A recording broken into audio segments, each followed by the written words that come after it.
وعلیکم السلام. نحمده ونستعينه ونصلي على رسوله الكريم اما بعد.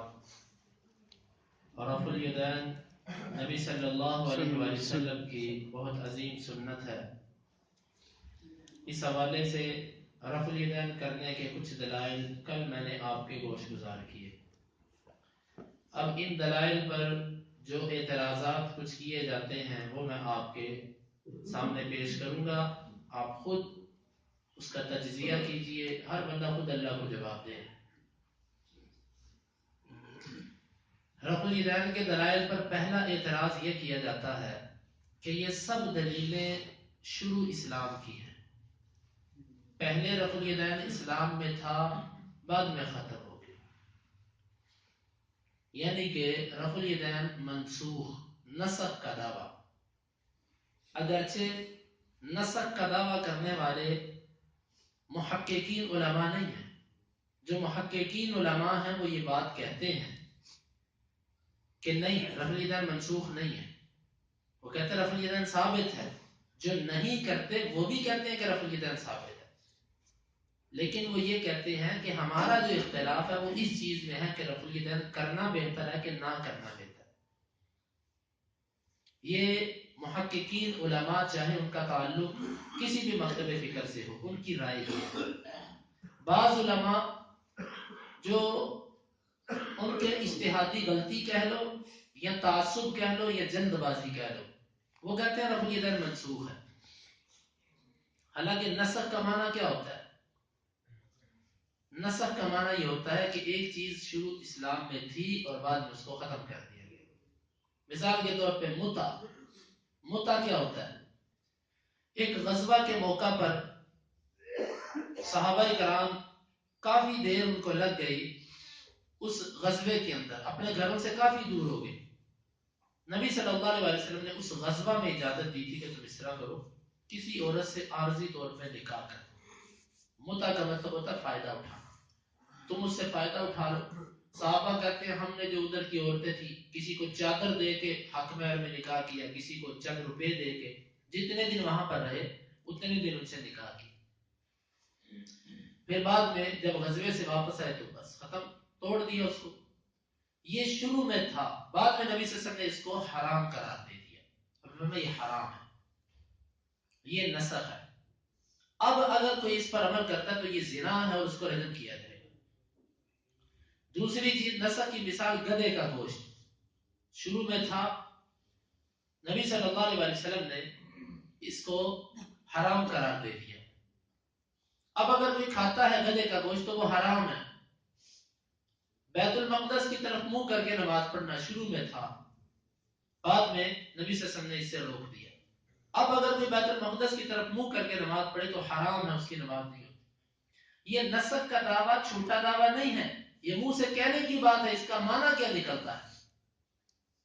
اس کا معنی بہت بڑا بنتا ہے کہ رفع الیدین جو کرتا ہے گویا کہ وہ ایک ایسی چیز پر عمل کرتا ہے کہ جس کو اللہ کے رسول نے حرام قرار دے دیا، نسخ کر دیا، ختم ہو گیا وہ.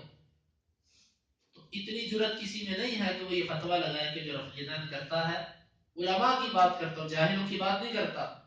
امام مالک، امام شافعی، امام احمد بن حنبل، ان تینوں پر فتویٰ. پھر اس کے بعد صحابہ، تابعین، تبع تابعین اور امت محدثین کا جو گروہ ہے اس پر فتویٰ کہ یہ سب کے سب نسخ پر عمل کرتے رہے. اور سب سے بڑھ کر بات یہ ہے کہ کسی چیز کے نسخ کے دعوے کے لیے دلیل چاہیے. محدثین نے لکھا کہ کسی چیز کو جب منسوخ کہنا ہو تو اس کے چند طریقے ہیں. پہلا طریقہ تو یہ ہے کہ خود نبی صلی اللہ علیہ وسلم وضاحت کر دیں کہ یہ کام پہلے تھا اور اب میں اس کو ختم کر رہا ہوں. جس طرح کہ حدیث کے اندر آتا ہے نہیتکم عن زیارت القبور فزوروها فإنها تذکر الآخرہ. شروع اسلام میں آپ نے قبروں کی زیارت کرنے سے منع کیا تھا. آپ نے فرمایا کوئی قبروں کی زیارت نہ کرے، لیکن بعد میں آپ نے اجازت دے دی. خود آپ نے ایک حدیث میں دونوں چیزوں کو ذکر کر دیا کہ شروع میں نے تم کو اس چیز سے منع کیا تھا، اب میں تمہیں اجازت دیتا ہوں. کوئی ایسی یہاں تو حدیث پیش کر دی جاتی کہ جس میں یہ ہوتا کہ شروع اسلام میں رفع الیدین تھا اب نہیں ہے، تو ہم مان جاتے کہ واقعی منسوخ ہو گیا، جبکہ ایسی کوئی حدیث نہیں.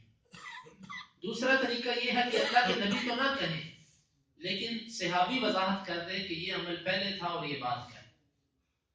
جس طرح کہ شروع اسلام میں تھا کہ آگ سے پکی ہوئی چیز جس نے کھائی اس کا وضو ٹوٹ گیا، لیکن بعد میں نبی صلی اللہ علیہ وسلم نے اس حکم کو ختم کر دیا. اور ابو ہریرہ رضی اللہ عنہ اس کے راوی ہیں، صحیح مسلم کی روایت ہے، وہ کہتے ہیں کان آخر الامرین ترک الوضوء من ممسۃ النار. اللہ کے رسول کے حکموں میں سے آخری حکم یہ تھا کہ جس چیز کو آگ نے چھوا ہو اس کو اگر کھا لے تو وضو نہیں ٹوٹتا. صحابی نے وضاحت کر دی کہ شروع اسلام میں تھا وضو ٹوٹ جاتا تھا، بعد میں اللہ کے نبی نے آخری حکم یہ دیا کہ نہیں ٹوٹتا.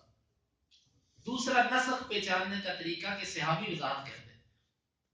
تیسرا نسخ پہچاننے کا طریقہ جو علماء نے لکھا وہ یہ ہوتا ہے کہ تاریخ فیصلہ کر دے کہ یہ حدیث، اس کو روایت کرنے والا صحابی یہ حدیث اللہ کے نبی نے فلاں موقع پر بیان کی، اور یہ حدیث اللہ کے نبی مثلا مثال کے طور پہ یہ حدیث اللہ کے نبی نے 2 ہجری میں بیان کی تھی، اور یہ جو حدیث اس کے مخالف آ رہی ہے یہ اللہ کے رسول نے 6 ہجری میں بیان کی، تو 6 والی نے 2 والے کے حکم کو ختم کر دیا. یہ بھی ایک نسخ پہچاننے کا طریقہ ہے کہ تاریخ سے پتہ چل جائے کون سا حکم پہلے کا اور کون سا بعد کا. اس طریقے سے اگر آگے رفع الیدین پر تو بھی اس کے الٹ ثابت ہے. رفع الیدین کو بیان کرنے والے راوی 9 اور 10 ہجری میں مسلمان ہونے والے ہیں، وہ آخری عمر میں اللہ کے رسول کے پاس آنے والے ہیں، جبکہ جس سے رفع الیدین نہیں ملتا وہ سب سے پرانا صحابی عبداللہ بن مسعود رضی اللہ عنہ، سب سے پہلے وہ مسلمان ہوئے، پہلے مسلمانوں میں ہیں. اور اس کے برعکس جو رفع الیدین بیان کر رہے ہیں وہ سب آخر عمر میں مسلمان ہونے والے ہیں. یہ تو بات اس کے الٹ ہے. یہ 3 طریقے ہیں رفع الیدین کے کسی بھی چیز کے نسخ کے پہچاننے کے. ان تینوں طریقوں سے اگر دلیل نہ مل سکے اور پھر بھی کوئی نسخ کا دعویٰ کرے تو اس کو تعصب کہا جائے گا. یہ تحقیق نہیں ہے. نسخ کی کوئی دلیل نہیں لوگوں کے پاس، صرف ایک دعویٰ ہے، اور وہ اس دعوے کی تردید اسی مکتب فکر کے محققین علماء نے کی کہ یہ ثابت نہیں ہے، یہ بات نسخ نہیں کہا جا سکتا رفع الیدین کو. لہذا یہ کہنا کہ رفع الیدین شروع میں تھا بعد میں ختم ہو گیا، یہ من گھڑت ایسی باتیں ہیں. بخاری مسلم اور ساری صحیح احادیث بھری، آپ اندازہ کیجئے امام بخاری امام مسلم نے ایک بھی حدیث اپنی کتابوں میں رفع الیدین نہ کرنے کی ذکر نہیں کی. امام بخاری 5 حدیثیں لے کر آئے رفع الیدین کرنے کی. اگر رفع الیدین نہ کرنے کی کوئی حدیث صحیح ہوتی امام بخاری اس کو بھی لے کر آتے، امام مسلم لے کر آتے، دیگر محدثین لے کر آئے ہیں، لیکن انہوں نے ساتھ جرح بھی کی ہے اس پر. کسی محدث سے جرح اگر نہیں بھی کی تو اس نے فیصلہ دیگر علماء پر چھوڑا کہ آپ اس کا فیصلہ کر دو. یہ مطلب نہیں ہے کہ بندہ جو مرضی اپنی طرف سے ایک خیال بنا لے اور حدیث کے اوپر چسپا کر دے کہ یہ حدیث منسوخ ہو گئی پہلے کی. کوئی دلیل نہیں کسی کے پاس نسخ کی. یہ ایک اعتراض کیا جاتا ہے. دوسرا اعتراض یہ کیا جاتا ہے کہ اللہ کے نبی نے رفع الیدین تو کیا ہے، ہم مانتے ہیں، لیکن ہمیشہ نہیں کیا، ہمیشہ نہیں کیا. اچھا بھی ہمیشہ کرنے کا کیا معیار ہے؟ کیسے پتا چلے گا کہ اللہ کے رسول نے یہ عمل ہمیشہ کیا اور یہ نہیں کیا؟ یہ معیار کسی کے پاس نہیں. یا تو ہمیں وہ لفظ بتلائے جائے کہ جن لفظوں سے پتا چلتا ہے، جن لفظوں کا معنی یہ ہے ہمیشہ. مثلا عربی زبان میں جن کا ہمیشہ معنی ہوتا ہے ابداً، دائماً، سرمداً، ما زال، حتی لقی اللہ، حتی فارق الدنیا، یہ کچھ عربی کے الفاظ ہیں کہ جن کا معنی یہ ہوتا ہے ہمیشہ. ان الفاظ میں سے کسی ایک پر انگلی رکھ دو کہ یہ لفظ ہونے چاہیے تاکہ ہم وہ لفظ دیکھ سکیں کہ اب لفظ پہلی رفع الیدین پر بھی ہے جس کو آپ ہمیشہ کر رہے ہو. دوسری، تیسری، چوتھی رفع الیدین کے لیے مطالبہ کیا جاتا ہے کہ یہ ہمیشہ نہیں. ہم پوچھتے ہیں کہ آپ کو کون سے الفاظ سے پتا چلا کہ یہ ہمیشہ نہیں؟ وہ لفظ ہمیں دکھاؤ تاکہ ہم دیکھ سکے آیا کہ وہ لفظ پہلی رفع الیدین کے لیے بھی موجود ہے.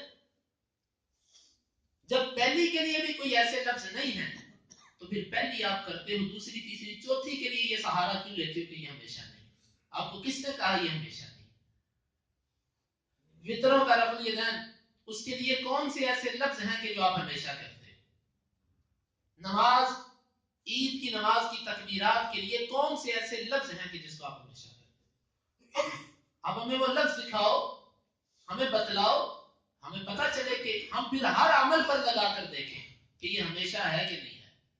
یہ ایک بہانہ ہے عمل نہ کرنے کا کہ ہمیشہ نہیں ہے.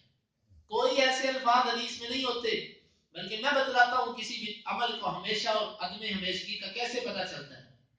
جس عمل کو اللہ کے رسول نے کبھی نہیں چھوڑا وہ عمل ہمیشہ ہوتا ہے. رفع الیدین کا ترک میں اپنی تحقیق کے مطابق ذمہ داری سے یہ کہتا ہوں، میں نے فریقین کا مطالعہ کیا ہے، اللہ تعالیٰ میری کمی کوتاہی معاف فرمائے، میں ذمہ داری سے کہتا ہوں ایک بھی روایت صحیح ثابت نہیں ہے رفع الیدین نہ کرنے کی. اور یہ میری رائے نہیں، یہ محققین محدثین علماء کی رائے ہے. اسی لیے محدثین نے رفع الیدین کرنے پر کتابیں لکھی. ایک بھی حدیث، ایک بھی نماز اللہ کے رسول سے رفع الیدین کے بغیر پڑھنا ثابت نہیں ہے. میں آؤں گا انشاءاللہ عبداللہ بن مسعود رضی اللہ عنہ کی حدیث کی طرف، کل درس اسی پر ہوگا. لیکن ایک بھی حدیث اللہ کے رسول سے ثابت نہیں کہ آپ نے بغیر رفع الیدین کے نماز پڑھی. رفع الیدین کر کے نماز پڑھنا ثابت ہے. تو لہذا جب ایک عمل اللہ کے نبی نے کبھی چھوڑا ہی نہیں تو وہ خود بخود ہمیشہ ہو گیا، اس کی ہمیشگی ثابت ہو گئی. آپ اندازہ کیجئے کہ ایک جگہ پر میں تھا، وہاں پر یوں ہی گفتگو چل نکلی جس کو میں یہ سمجھتا ہوں کہ آج کے دور میں یہ ماحول بھی وہ نہیں رہا، علماء میں وہ اخلاص بھی نہیں، مناظرہ تھا، میں اس میں تھا. تو جب حدیث پیش کی گئی تو آگے سے مولوی صاحب کا ایک ہی اصرار تھا، لوگوں وہ بار بار لوگوں کو کہہ رہے تھے اس میں آپ نے ہمیشہ کا لفظ سنا ہے، اس میں آپ نے ہمیشہ کا لفظ، جو سی حدیث پیش کریں وہ آگے سے کہ ہمیشہ کا لفظ ہے اس میں. تو جو ہماری طرف سے تھے مولوی صاحب، انہوں نے کہا کہ یار بندے کو تھوڑی سی عقل بھی ہونی چاہیے، ہمیشہ کا لفظ ہی اردو کا میں تمہیں کیسے حدیث سے دکھاؤں؟ تم بار بار کہہ رہے ہو، ہر حدیث پر یہ کہتے ہو کہ ہمیشہ کا لفظ اس میں سے دکھاؤ مجھے، ہمیشہ کا لفظ اس میں سے دکھاؤ. تمہیں اتنا نہیں پتا ہمیشہ اردو کا لفظ ہے؟ میں تمہیں عربی سے کیسے دکھاؤں؟ اندازہ کیجئے کہ جہالت اس حد تک پہنچی ہوئی ہے کہ بس لفظ یہ رٹایا ہوا کہ لفظ پوچھو ان سے، ہمیشہ کا لفظ پوچھو. اگر آپ اس عمل پر لفظ پوچھتے ہو نا ہمیشہ کا، پھر اللہ کے رسول کے ہر عمل پر یہ ثابت کرو کہ ہمیشہ کا لفظ، پھر آپ کے لیے بھی مشکل بنے گی. خیر، اللہ کے نبی نے اس رفع الیدین کو کیا، اس کا ترک اللہ کے رسول سے ثابت نہیں، اسی لیے اللہ کے نبی کے بعد صحابہ نے کیا، تابعین نے کیا، تبع تابعین نے کیا، سب سے یہ رفع الیدین ثابت ہے. یہی دلیل ہے کہ اللہ کے رسول نے ہمیشہ کیا. تیسرا، اچھا پھر اس پر ایک اور بات ہے، چلو اللہ کے نبی نے، تم کہتے ہو ہمیشہ نہیں کیا، ہم تمہیں سے پوچھ لیتے ہیں کہ تم کبھی کبھار کرتے ہو؟ آپ کہتے ہو نا ہمیشہ نہیں کیا، کبھی کبھی کیا. چلو آپ کبھی کبھی کرتے ہو؟ آپ نے تو کبھی نہیں کیا. آپ چلو اپنے ہی اصول پر آ جاؤ کہ کبھی کبھی کیا تھا، تو آپ کبھی کبھی کرو نا. اور حقیقت یہ ہے کہ جو بڑے علماء ہیں، میرے ایک دوست ہیں، انہوں نے سارا استاد ہیں وہ ایک مدرسے میں مکمل، انہوں نے دوسری طرف یعنی کہ بعد دیگر مدارس میں پڑھا، اور بعد میں اللہ تعالیٰ نے ان کو توفیق دی، علیہ حدیث ہو گئے. میں نے ان سے، میرے ساتھ وہ پشاور میں وہ پڑھاتے تھے اور میں ادھر پڑھتا تھا، لیکن میں ان سے نہیں پڑھتا تھا، وہ دوستانہ تھا ان سے، نوجوان تھے. میں نے ان سے پوچھا اس حوالے سے کہ آپ کیسے اہل حدیث ہوئے؟ وہ کہنے لگے یہی تھا کہ ہمارا استاد اندر کمرے میں جا کے کنڈی لگا کے جب نماز پڑھتا تھا تو رفع الیدین کہتا تھا، تو ہمیں پتا تھا، ہم اس کو کہتے تھے کہ یہ کیا چکر ہے؟ وہ کہتا تھا حدیثیں تو ساری ہیں. اب اگر ہم رفع الیدین شروع کر دیں تو ہمارے مقتدی ہمیں نہیں چھوڑیں گے. اللہ کی قسم کے جو علماء پڑھنے والے ہیں، پڑھے لکھے علماء، ان کو پتا ہے. میں کتنے ایسے علماء کے نام لے سکتا ہوں، لیکن میں کوشش یہ کرتا ہوں میں کسی کا نام نہ لوں.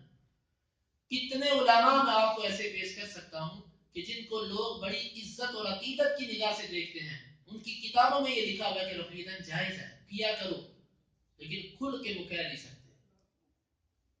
تو اس لیے رفع الیدین کرنے پر جو اعتراضات ہیں وہ یہی ہیں. یہ شروع اسلام میں تھا، بعد میں نہیں تھا، یہ ہمیشہ نہیں کیا اللہ کے رسول نے، یہ باتیں ہیں چند، اور ان باتوں کی کوئی حقیقت نہیں ہے. اس کے علاوہ کوئی ایسی رکاوٹ یا ممانعت نہیں ہے کہ جس میں یہ آتا ہو کہ رفع الیدین، بعض کہتے ہیں یہ خشوع و خضوع کے خلاف ہے، رفع الیدین خشوع و خضوع کے خلاف، یہ اللہ کے نبی کی ایک سنت کے ساتھ مذاق ہے، مذاق ہے اللہ کے نبی کی ایک سنت کے ساتھ. اگر رفع الیدین خشوع و خضوع کے منافی ہے تو پھر نماز کی ابتدا ہی رفع الیدین سے ہوتی ہے. یا نماز کی ابتدائی غیر خشوع کام سے ہو گئی. وطروں کے اندر خشوع و خضوع نہیں ہے, عید کی نماز میں خشوع و خضوع نہیں ہے. بلکہ عبداللہ بن عمر رضی اللہ عنہ کے بارے میں آتا ہے, امام بخاری نے جز رفع الیدین کے اندر یہ ذکر کیا کہ عبداللہ بن عمر کنکریاں مارتے تھے اس بندے کو جو رفع الیدین نہیں کرتا. یہ عبداللہ بن عمر کا عمل ہے. یہاں تک صحابہ اس پر متمسک تھے, یہاں تک وہ اس پر عمل کرنے والے تھے. تو بھائیو, رفع الیدین کرنے پر جو اعتراضات ہیں وہ یہی کچھ 2-3 اعتراضات بار بار دہرائے جاتے ہیں. ہمیشہ کا لفظ دکھاؤ, یہ منسوخ ہو چکا تھا, یہ ختم ہو چکا ہے, بعد میں نہیں ہے, کبھی کبھار کر دو. جبکہ اللہ کے نبی سے ایک دفعہ بھی رفع الیدین کو چھوڑ کر نماز پڑھنا ثابت نہیں ہے. اب انشاءاللہ رہے ان کے وہ دلائل کہ جو وہ پیش کرتے ہیں. اس سلسلہ میں ایک عبداللہ بن مسعود رضی اللہ عنہ کی حدیث پیش کی جاتی ہے کہ اللہ کے نبی نے نماز شروع کی, ایک دفعہ کے علاوہ آپ نے رفع الیدین نہیں کیا. پھر اس کے بعد جابر رضی اللہ عنہ کی روایت پیش کی جاتی ہے کہ اللہ کے نبی نے فرمایا تمہیں کیا ہے, تم نماز میں شریر گھوڑوں کی طرح شریر گھوڑوں کی دموں کی طرح اپنے ہاتھوں کو حرکت دیتے. یہ حدیث پیش کی جاتی ہے. اور اسی طرح ایک تیسرے صحابی برا بن عازب رضی اللہ عنہ, یہ تیسری حدیث ہے. یہ انشاءاللہ ان کی حقیقت کیا ہے, اصل ان احادیث کا معنی اور مطلب کیا تھا, اللہ کے رسول نے یہ بات کس موقع پر کہی تھی, اور اس کو کہاں سے کہاں لا کر فٹ کر دیا گیا, یہ انشاءاللہ دلائل سے آپ خود سنیں گے. دلائل سے انشاءاللہ میں آپ کے سامنے ان مسائل کو کل رکھوں گا. اللہ رب العزت سے دعا ہے کہ اللہ تعالیٰ ہمیں نبی صلی اللہ علیہ وسلم کی سنت پر عمل کرنے کی توفیق عطا فرمائے. وآخر دعوانا